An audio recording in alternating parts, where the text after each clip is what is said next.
محمد بن عبد الله ابن عبد المطلب واسمه شيبة الحمد حمدت خصاله السنية ابن هاشم واسمه عمرو بن عبد مناف واسمه المغيرة الذي يهتم الارتقاء لعلياه ابن قصي واسمه مجمع سمي بقصي للتقاصي في بلاد قضاعة القصية إلى أن أعاده الله تعالى إلى الحرم المحترم فحمى حماه ابن كلاب واسمه حكيم بن مرة بن كعب بن لؤي بن غالب بن فهر واسمه قريش وإليه تنسب البطان القرشية وما فوقه كناني كما جنح إليه الكثير وارتضاه ابن مالك بن النضر بن كنانة بن خزيمة بن مدركة بن إلياس وهو أول من أهدى البدن إلى الرحاب الحرمية وسمع في صلب النبي صلى الله عليه وسلم ذكر الله تعالى ولباه ابن مضر بن نزار بن معد بن عدنان وهذا سلك نظمت فرائده بنان السنة السنية ورفعه إلى الخليل إبراهيم أمسك عنه الشارع وآباه وعدنان بلا ريب عند ذوي العلوم النسبية إلى الذبيح إسماعيل نسبة ومعتمى فأعظم به من عقد تألقت كواكبه الدرية وكيف لا والسيد الأكرم صلى الله عليه وسلم واسطته المنتقى مفتاح الجنة لا إله إلا الله مفتاح الجنة لا إله إلا الله لا إله إلا الله محمد رسول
بمولده الهني ورواه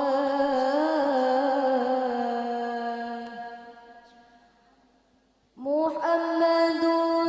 محمد بشر لا كالبشر محمد محمد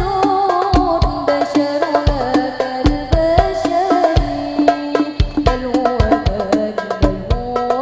كان يقود بين الحجر بل هو كان يقود بين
بشر لا كالبشر محمد محمد بشر لا كالبشر بل هو كالياقوت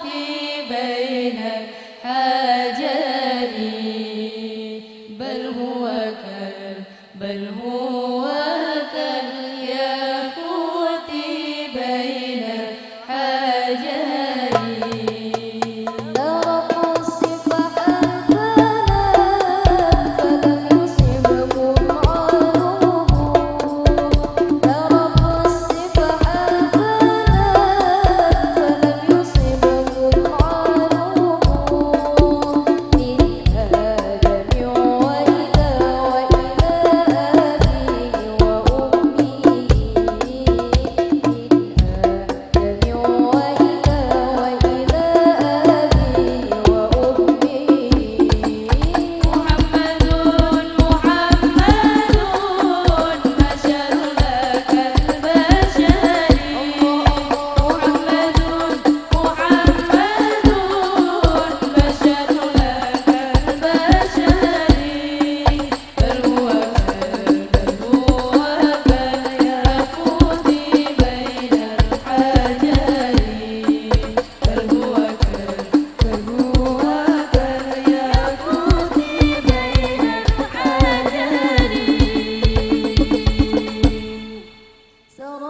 سرى نور النبوة في أسارير غررهم البهية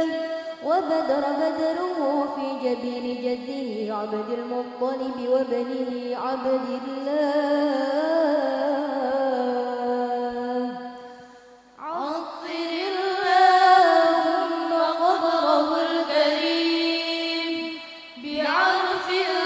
شديد من صلاة وتسليم اللهم صل وسلم وبارك